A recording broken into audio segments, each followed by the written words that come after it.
Welcome into another edition of the Irish Recruiting Podcast. I'm your host, Brian Smith, longtime college football recruiting analyst and Notre Dame fan. Thank you very much for making the Irish Recruiting Podcast a part of your day. We're going to be talking about the North Carolina State game. Got some stats and some thoughts on why the Irish, quite frankly, are going to run over NC State. And going to talk a little bit of recruiting and why it is so important, as I always do here on the Irish Recruiting Podcast. So number one, the first thing that I want to say is I am underwhelmed after watching film of NC State. I was very disappointed. They've got some big bodies up front. They've got a few pretty talented linebackers, but something is amiss. Speaking of miss, they miss tackles like crazy. I sent a text message yesterday to one of my friends who played at NC State, played defense. And I said, grade NC State on a scale of 1 to 10 on tackling. I had no idea what he was going to say. At that point, I had not watched NC State's film. None at all. He sent me back a reply of 3. And then some, I won't go into detail, but some messages that just basically shellacked his alma mater. The reason? He's watched him live. And the film didn't lie when I watched it, although on tape. They are one of the worst tackling teams on Notre Dame's schedule. And again, there's no reason for it. There's some kind of disconnect with the staff and the players. They're not as talented as Notre Dame on defense, but they shouldn't be as bad as they are. The Virginia Tech transfer running back, I forget the young man's name. He's really good. He played at Bowling Green. He had his coming out party against NC State on the road. He had like 170 yards or something like that, including an 85-yard run. He's a bowling ball, real powerful guy, but he had some pretty good feet in the hole too. But he's still not Jadarian, and he's definitely not Jeremiah laterally. Power, he's just as good, if not better than both. But if he had a little more speed, he'd have ran for over 200 yards. And that's the next point I want to make. The combination of Love and Price, I don't know which one will run for more. Depends on getting lucky with the right defensive play call that you hit against. But I will be surprised if at least one of them does not have a 40 or 50-yard touchdown run.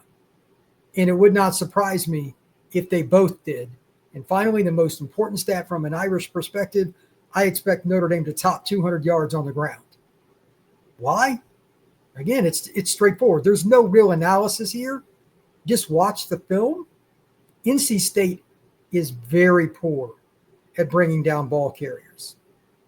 It is insane how many times guys get by the arm tackles, even when they go low. Maybe it's a strength and conditioning problem. I have no idea. I don't know a lot about NC State, but there was nothing that told me that their defense was any good. I saw some good athletes, saw a lot of good athletes, saw some guys with size. They don't play well together. It's about as disjointed a defensive front as I've seen. On top of that, I don't remember how many they lost in totality, but one of their key defensive backs, he transferred to LSU. He's probably an NFL guy. That doesn't help. And then finally, now that you've lost to Virginia Tech at home, if Notre Dame gets NC State down early, let's say they go up 14-3 going into the second quarter, what is the apathy like on the defense if Notre Dame's got 130 yards in the first quarter or something like that? Are they able to handle coming from behind? Are they going to give it everything, every single player that comes on the field for NC State? I'm not going to believe that. You can certainly go with whatever your gut tells you. But above all else, I expect to see Notre Dame take it to them early, not really let up, because they're not going to be running really special plays. It's going to be inside zone. It's going to be duo. It's going to be outside, a few different split zone character. It'll be pretty basic. Our guy over here is better than your guy, then across the board, etc. That's what I expect to see. They've got USC next week. Notre Dame's not going to show a ton this week against NC State. They're going to run some of the basic offensive things they do. Any special plays they have will come next week against the Southern Cal Trojans. That's your right. Inside zone, outside zone, split zone, maybe a little gap. But overall, I don't think it's going to be anything real special, and I expect Notre Dame to top 200 yards. Here are a few of the players, though, when you flip it around. NC State's offense is legit. When you flip it around, they've got several different guys that are pretty darn good when it relates to not just the skill spots, but how they all work together. It's polar opposite of what's going on with NC State's defense. The orchestrator of the entire offense for NC State is C.J. Bailey, a sophomore quarterback that played all the way from the youth league all the way through to where he is now in South Florida. He ended up playing with Jeremiah Smith, JoJo Trader, and a whole bunch of other good players. They won all kinds of championships, both at the youth level and then in high school as he played for Chaminade Madonna. Of course, playing with Jeremiah Smith helps things, but CJ has come a long, long way. And I'll go over some of the stats. And I love Hollywood Smothers, believe me, for those of you that are following along. That's a really talented running back. But I think it starts with Bailey because Notre Dame's pass rush has improved a little bit, and their secondary definitely has as well. But their Achilles heel is their offensive line is inconsistent. 74.6%, even though he's been under duress quite a few times, 9 yards an attempt, 13 touchdowns, 4 interception, 1,660 yards. That's pretty good. He's averaging 276.7 yards per game. He's a pretty solid runner too, although CJ will get himself in trouble trying to do a little too much. Sometimes he'll take a big sack here and there. So that's a key point. But overall, CJ is a young man that has a cannon for an arm. He's a good athlete. He can hit with some RPOs. So if you just follow Smothers and crash down every play, especially in the red zone, I would not be surprised to see Bailey be involved as the extra runner with Smothers or somebody else being the lead blocker. Very capable young man. If NC State does not get going quickly, that's probably not going to go well, though. You start blitzing him. He's showed some tendencies to struggle with that. Eyes go down. That could be a problem. And then on top of it, he's still a young quarterback. He was forced into duty last year very, very early, and that's unfortunate for him, but he did gain the experience. But even though he's a second-year quarterback now for the Wolfpack, CJ has got a lot of weight on his shoulders because he knows the defense isn't that good. This is my pet peeve. When an interception comes your way, an obvious, no doubt about it, you got to catch it. Notre Dame has dropped too many of those in the last 5 years. Just an insane amount. There's going to be one or two because of the pass rush that Notre Dame can pick. If they're truly going to trounce NC State, those plays need to not only be picks, but big plays thereafter, meaning take the ball and do something with it. Lord only knows the Irish have a ton of talent in the secondary as athletes. Tay Johnson just being one. He had a pick last week among other players. Somebody like that gets it, go get yourself 20 yards. That sets up your offense. Heck, you might score. Let's see if Notre Dame capitalizes on errant throws or just throws that shouldn't have been even thrown in the first place because they're in harm's way into traffic and you get some tip passes. Johnson, maybe it's somebody else. I don't know. It could be Leonard Moore. It could be Christian Gray. It could be any number of players, Dallas Gold, whatever. They have to catch it. They got to do something with it. Now let's talk about Hollywood Smothers. This guy is not just good. He's about as good a running back as there is in college football based on the numbers and just his effort this year. He shares a lot of the same similarities that you would think of with Love or Price. First guy rarely brings him down. And if they do get a shot on him, he's probably going to bounce off. Getting at least another yard or two. It is incredibly difficult to stick him and drive him back. Notre Dame has to play I hate this, but very cautiously about just diving in and going too hard. I want Notre Dame to play downhill, but he is very savvy at picking the holes, cutbacks, jump cuts. If you over pursue as the defensive ends, you will get annihilated by him. He's not a burner, but he's fast enough, and he's going to run over DBs. Very powerful young man. He plays with even more power than Love does. I would imagine that Notre Dame, third and long, sure, they'll come after him, but I have a feeling on early downs, Notre Dame may not be super aggressive if they don't blitz because they don't want anything bouncing.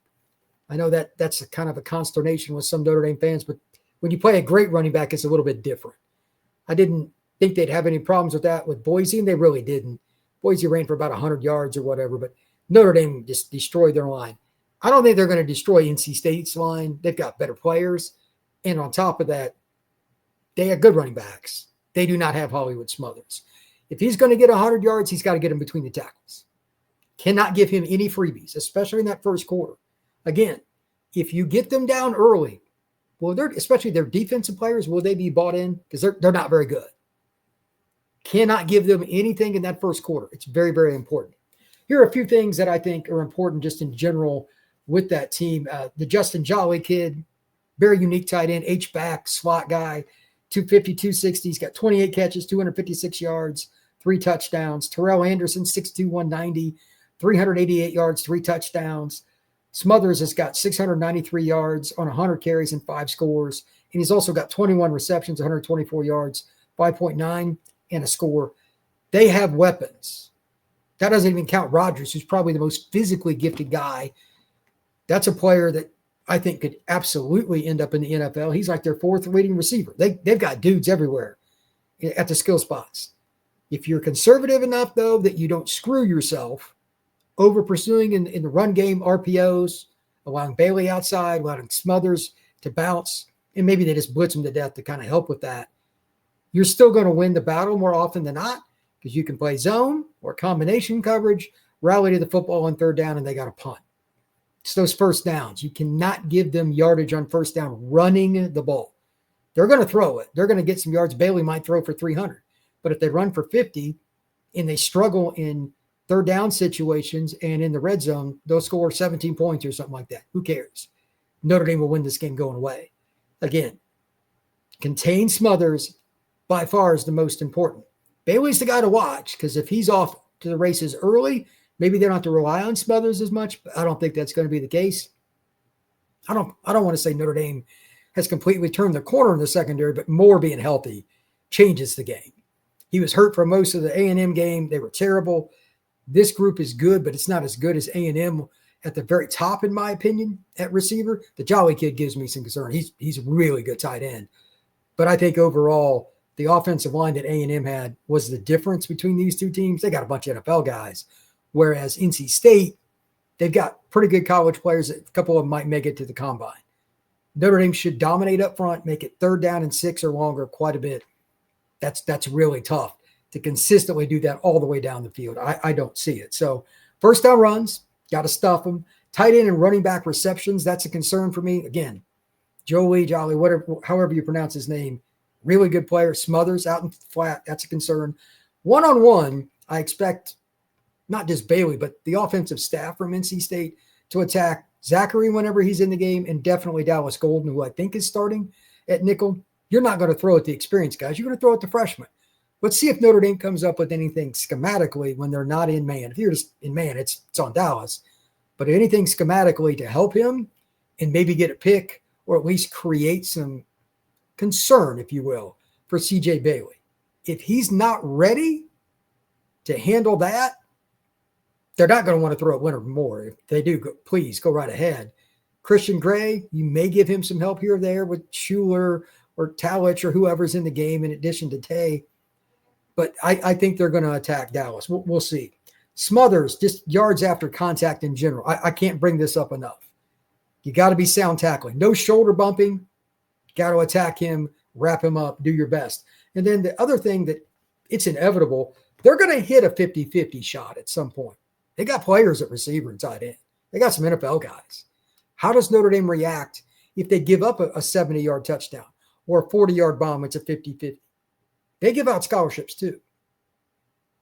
How do you handle that? Notre Dame's done pretty good with that except for the A&M game, but this could be another situation. Early, if they score, it's important for Notre Dame to react accordingly. When Notre Dame has the ball, there are 5 areas that I want to focus on, and the first one just stems from last week. It wasn't all the offense by any means, but if you're going to allow NC State in this game, because you should run away with this, I think Notre Dame's around a 20-point, 21-point favorite.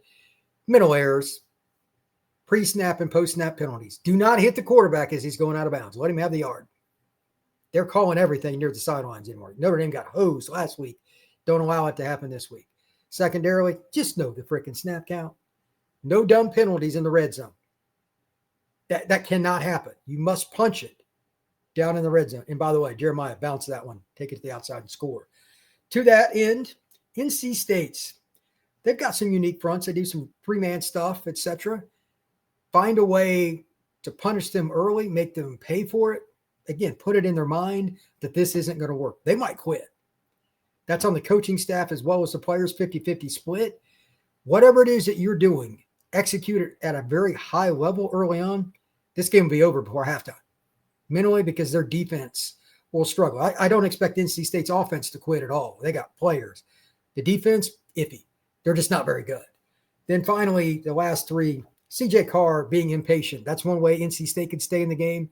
They might play a little more cloud coverage, cover 2, cover 4. It is what it is. For the most part, he's handled that.